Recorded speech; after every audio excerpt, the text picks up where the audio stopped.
চলি আছে মোৰ শেষ পৰ্যায়ৰ এতিয়ালৈকে ৬০,০০০তকৈ অধিক মাৰ্জিন আছে আমাৰ। মই বোকাখাটৰ সমূহ ৰাইজক অশেষ ধন্যবাদ আৰু কৃতজ্ঞতা জনাইছোঁ। ভাৰতীয় জনতা পাৰ্টি, অসম গণ পৰিষদ, সন্মিলিত গণশক্তিৰ কৰ্মকৰ্তাসকলে খুব নিষ্ঠাৰে কাম কৰিছিল, নিৰ্বাচনী কাম কাজবোৰ কৰিছিল, ৰাইজৰ মাজত গৈছিল। আৰু মই অনুভৱ কৰিছোঁ আজিৰ দিনটোত যে ২০১৬ চনত যিমান ভোট পাইছিলোঁ ২১ চনত ভোট বাঢ়িছিল, আৰু এইবাৰ ২৬ চনত বহুত ভোট বৃদ্ধি পালে। তাৰ কাৰণে মই কেওটা দলৰ কৰ্মকৰ্তাৰ লগতে বোকাখাটৰ ৰাইজক বহুত বহুত ধন্যবাদ জনাইছোঁ। আৰু মই অনুভৱ কৰিছোঁ যে আমি বোকাখাটৰ ৰাইজৰ কাৰণে যিখিনি কৰিলোঁ, ৰাইজে হয়তো পুৰস্কাৰ দিছে। আৰু বাকীটো সমগ্ৰ ৰাজ্যখনত NDAৰ যি ফলাফল এতিয়ালৈকে ওলাইছে,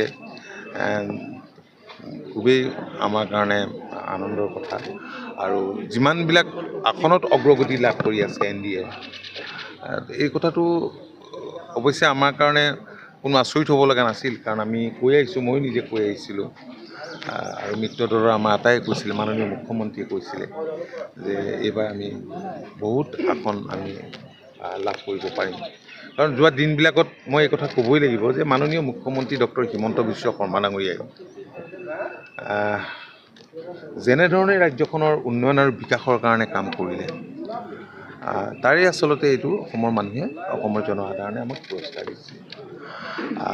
আৰু আমি সকলোৱে এতিয়া সংকল্পবদ্ধ হ'ব লাগিব যাতে অনাগত দিনত আকৌ পূৰ্বতকৈ অধিক ৰাইজে যেনেধৰণে আশা কৰে আমি যাতে কাম কৰিব পাৰোঁ, আমি যাতে কাম কৰোঁ।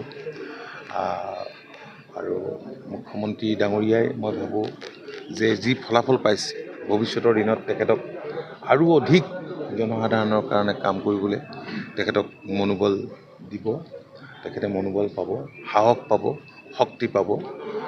মই তেখেতকো, মাননীয় মুখ্যমন্ত্ৰী ডাঙৰীয়াকো আন্তৰিক ধন্যবাদ আৰু কৃতজ্ঞতা জনাইছোঁ। দেশৰ মাননীয় প্ৰধানমন্ত্ৰী নৰেন্দ্ৰ মোদী ডাঙৰীয়াক। অসম তথা উত্তৰ পূৰ্বাঞ্চলৰ বিকাশৰ কাৰণে তেখেতে যি প্ৰমিছ কৰিছিল, তেখেতে যি জনসাধাৰণক আশ্বাস দিছিল, সেইধৰণেই কাম কৰি গ'ল। ধন্যবাদ জনাব লাগিব মাননীয় গৃহমন্ত্ৰী অমিত শ্বাহ ডাঙৰীয়াক।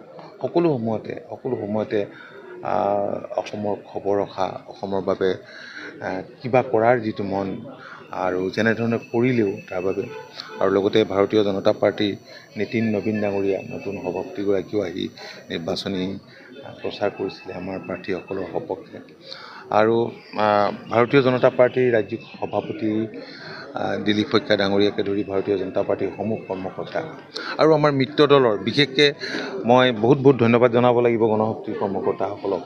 এই আপুনি দেৰগাঁৱে বোলক, তিয়কে বোলক, গোলাঘাটে এটা বৃহৎ পাৰ্ট বা এই সকলো ঠাইতে তেখেতলোকে সন্মিলিতভাৱে যিখিনি কৰিলে, তেখেতসকলক ধন্যবাদ জনাইছোঁ। আৰু মিত্ৰ দলৰ আটাইকে যিসকল জিকিছে, মই আগতীয়াকৈ নহয়, যিসকল জিকিছে মই অভিনন্দন জনাইছোঁ। আৰু জিকাৰ সম্ভাৱনা বহুতোকে দেখিছোঁ, অভিনন্দন জনাব পৰা হৈছে, সকলোকে অভিনন্দন। এই কথাটো চাওক, প্ৰথম কথা হ'ল যে আটাইখিনিয়ে কংগ্ৰেছ। আজি কংগ্ৰেছৰ নেতৃত্বত যি বিৰোধী ঐক্যৰ কথা কোৱা হয়, আচলতে মই আগতেই কৈছিলোঁ এই কথাখিনি যে কংগ্ৰেছৰে জন্মদাতা। এই যে নতুন আঞ্চলিক দলকেইটা হৈছে, এইবিলাক কংগ্ৰেছেই হৈছে জন্মদাতা। কংগ্ৰেছৰ পৃষ্ঠপোষকতাতে এইবিলাক দল জন্ম হৈছিল। গতিকে মাজে লগ লাগে, মাজে পাৰ্থক্য দেখা যায় বাহিৰত, কিন্তু আল্টিমেটলি লক্ষ্য একেটাই। আৰু কংগ্ৰেছ চৰকাৰ থাকোঁতে যেনেধৰণে ইয়াত ৰাজ্যখনৰ বিকাশৰ কাৰণে কাম কৰিব লাগিছিল, নকৰিলে।